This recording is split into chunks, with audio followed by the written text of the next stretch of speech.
Fudeu, mano, que você mandou isso aqui pra me assistir, mano. Explicando todos os filósofos gregos em 12 minutos, mano. Tudo vagabundo, tudo morador de rua, mano. Não confio em ninguém que se diz filósofo. Tales de Mileto. O Tales foi literalmente o primeiro filósofo. Mas claro, Grande ele não só Tales. acordou um dia e teve a ideia de usar a razão para entender o mundo. Foi um processo de gerações. Desde a mitologia grega, com Tá. escritores como Homero e Hesíodo organizando as histórias dos deuses e dos heróis, até a filosofia nascer. A sacada do Tales foi tentar explicar fenômenos da natureza usando elementos do próprio mundo natural. Mas o que coloca ele como primeiro filósofo foi a sua busca por um princípio comum para todas as coisas, sem atribuir nada aos deuses. E o nome que ele deu para isso foi Arqué. Os filósofos que vieram depois Arqué. dele continuaram procurando uma só coisa que explica o mundo. Só muito depois que o foco passa a ser outro, como a busca pela verdade ou a forma certa de viver a vida. Mas enfim, pro Tales, a Arqué era a água, fluida, com vários estados diferentes Toma, e Catara. visível no corpo humano. Anaximandro. Anaximandro foi o principal aluno do Tales na escola de Mileto. Ele teve a brilhante ideia de parar de escrever filosofia em versos Cara da e Turquia, começar a filho. escrever em textos mesmo. Ele tentou avançar as ideias do seu mestre Na e Grécia, chegou à né? conclusão Perto que da Turquia. Arqué, na verdade, era um negócio chamado apeiron, um elemento invisível, sem início e sem fim, tanto material quanto espiritual, que junta todas as coisas e permite que elas mudem, como uma coisa quente. Mano, aí que já começa o erro dos caras. Os cara quer resolver o problema do mundo com uma coisa só.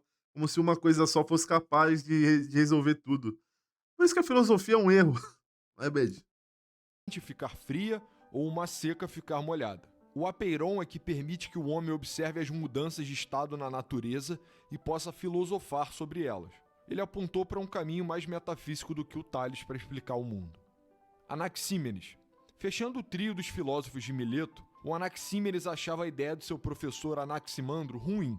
Como que daria para É explicar o isso. mundo material com algo que era abstrato? Então ele concluiu que Arqué era o ar, porque o vento era invisível, mas pelo menos podia ser sentido. Ele também era fluido, Mano, mas se for do Arqué, mano. Olha olha o tempo que os caras perdeu da vida deles atrás do Arqué. Eu quero que o Arqué se foda, porra.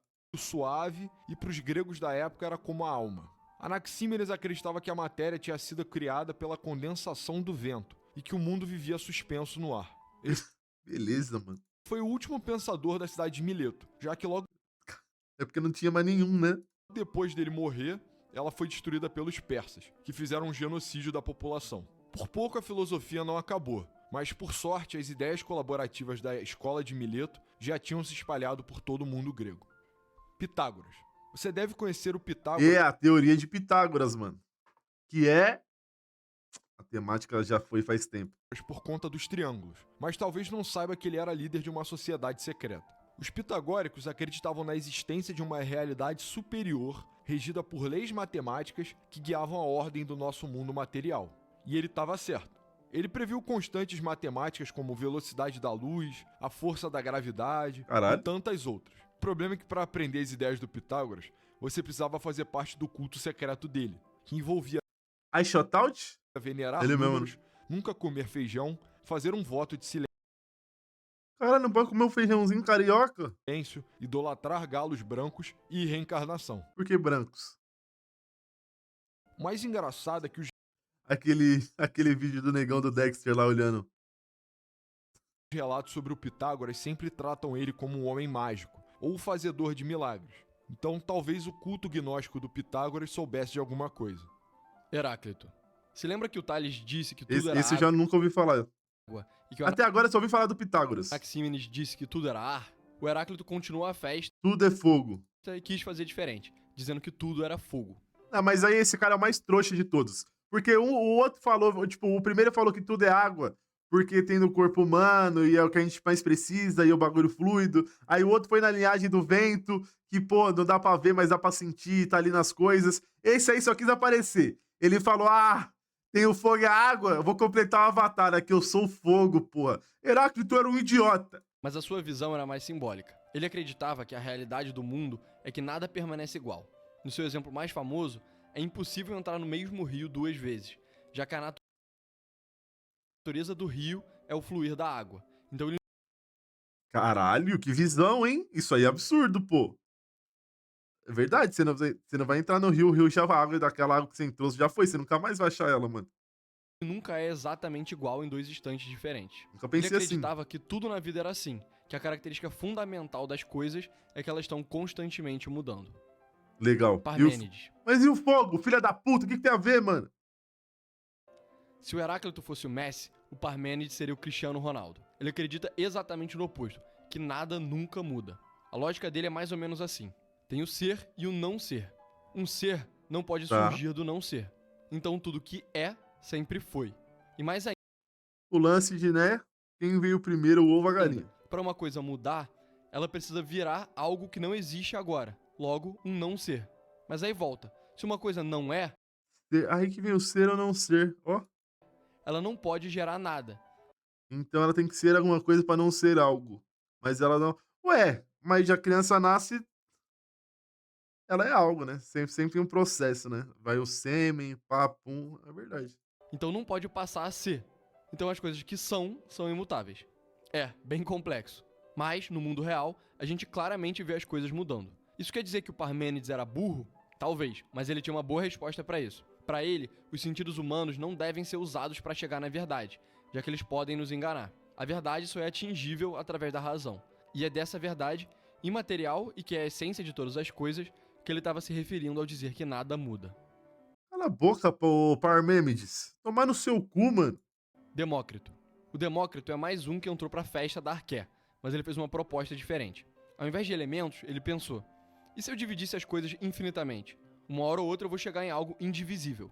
Isso, em grego, se chamaria átomo. Exatamente. O Demócrito pariu o átomo em Caralho, fala do Dermótrimo, mano. 400 a.C.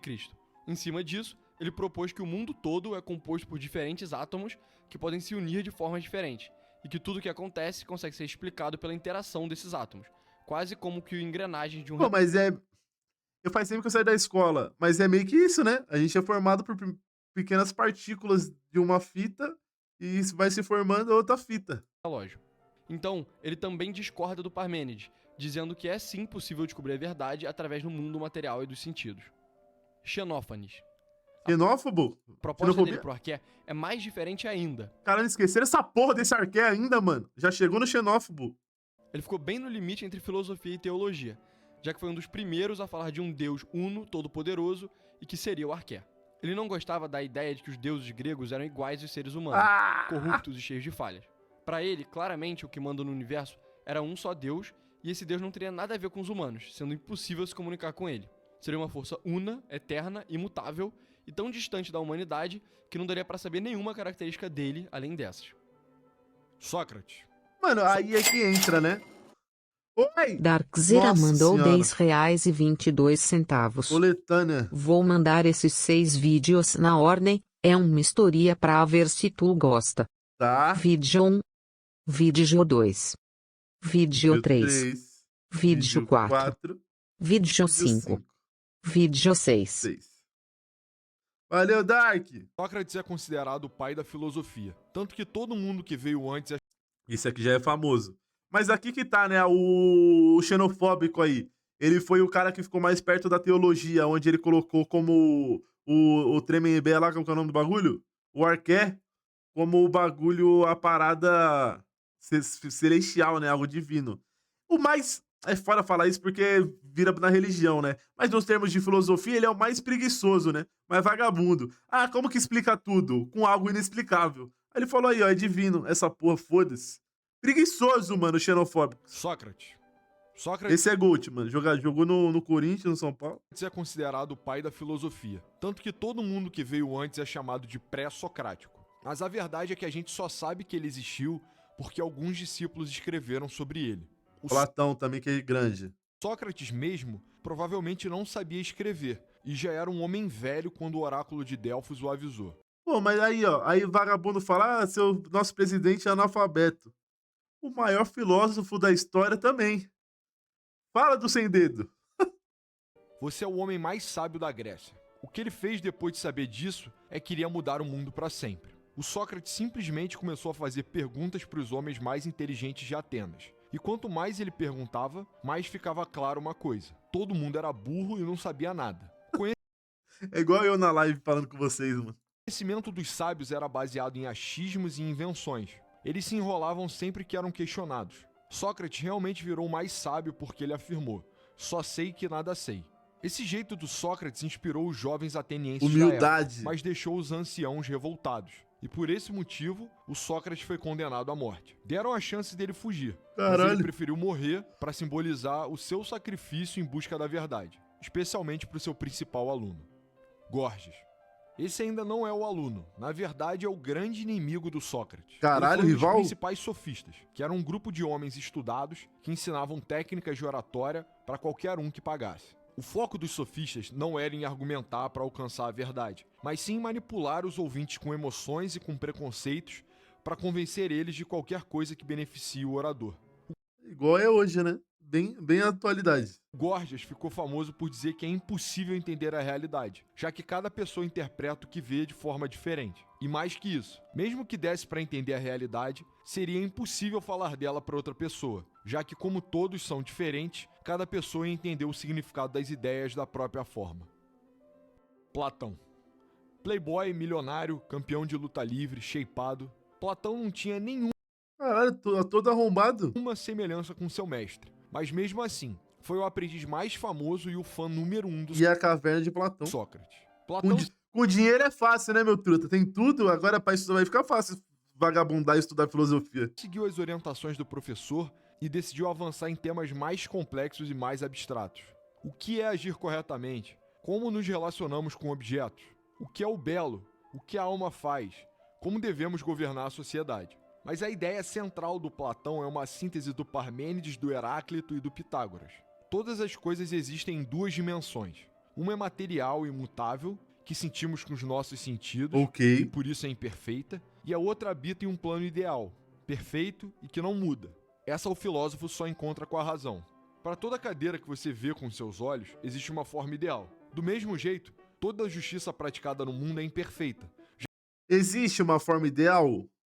Eu acho que a forma ideal sempre muda de algo que você quer. A partir do momento que você conquista aquilo que você acha que era o ideal, a forma muda e você acaba buscando outra coisa. É um ciclo infinito. Já refutei Platão aqui também, hein?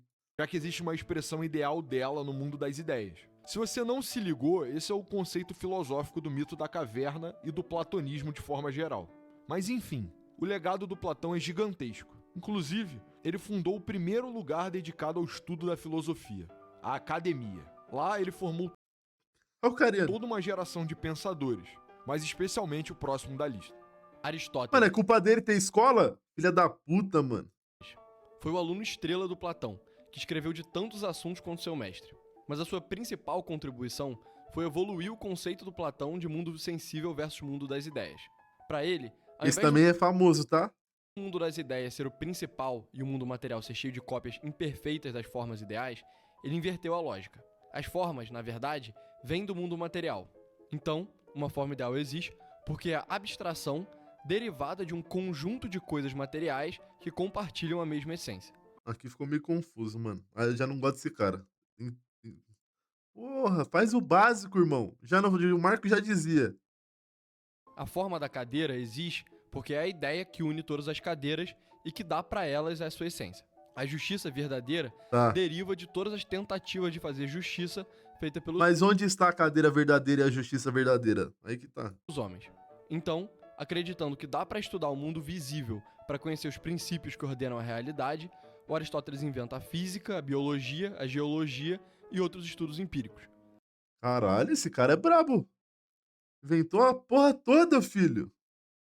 Mas isso não chega nem perto de explicar toda a filosofia do Aristóteles, que também escreveu sobre ética, lógica, política, retórica e muitas outras coisas. Sim, o cara era brabo. Absurdo, Diógenes. mano. Ele Sabia tinha não. um objetivo na vida: desafiar todos os costumes e valores da sociedade ateniense. Diógenes, o maior dos cínicos, viveu dentro de um barril no meio do mercado de Atenas. O cara meteu Chaves grego, mano. Porra, Diógenes. Caralho. Vagabundo, se perdeu, mano. Literalmente como um animal, entre ossos e restos, fazendo suas necessidades e atos obscenos na frente de qualquer um que passasse. Mas ele não Isso. fez isso porque ele era louco. Talvez um pouco. Não fez, não. Imagina se fosse. Na verdade, ele estava tentando provar um ponto. A filosofia do Diógenes é baseada na ideia de que as convenções sociais são burras, e por isso não merecem respeito, já que elas não são próprias da natureza do homem. Se você parar pra pensar, mesmo ele sendo cínico, ele foi bastante coerente, viveu em sofrimento para provar suas ideias. O legado dele hoje em dia é mais lembrado pelos mitos que cercam a sua vida, como a vez que ele tentou humilhar Aristóteles e a vez que ele conheceu Alexandre o Grande. Toma. Zenão. Sim, tem 2 Zenão. Grande Zenão, mano. O de Sítio e o de Eleia. O Zenão de Eleia era brother do Parmênides e justificou que nada muda com seus paradoxos. O de Sítio é o pai do estoicismo e vamos focar nele. Ele estudou com os cínicos, mas acabou refinando bastante a filosofia.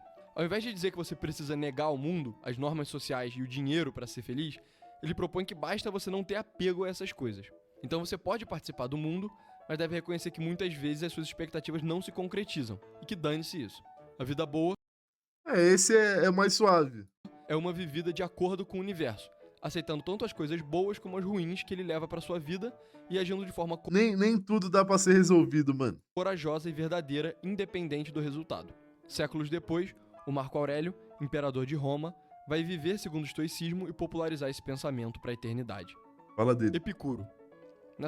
O Picudo, vai, Picudo. Na sua época ele não foi tão famoso, mas foi muito influente mais tarde durante o fim do Império Romano. Epicuro ensinava que o objetivo da vida era evitar o sofrimento e viver pelo prazer. Ele era O famoso vagabundo. Esse aí quer saber de nada, não, mano. Vou enviar o Jaiminho. O Epicuro era o. Tem que evitar a fadiga, porra. um hedonista. Claro, o Epicuro não defendeu nada exagerado, mas prazer com sensibilidade, nobreza e justiça, evitando prazeres que ele chamava de menores, como poder, riqueza e fama. Epicuro também acreditava só na matéria. Tudo era ou átomo ou nada, e ele sempre buscava explicações da natureza para os fenômenos naturais. Na sua filosofia, os deuses eram tão perfeitos e estavam tão distantes no espaço que o mundo dos homens era irrelevante para eles. Então os homens não devem sofrer pela sua aprovação ou pela busca de uma verdade. Pior que, mano, isso aqui. Hoje eu já não acreditei, já acreditei em tanta coisa, que hoje eu já não sei mais. Mas isso aqui, né, é uma filosofia não muito absurda pra mim, tá? Tipo, pode existir algo superior como um Deus que criou tudo.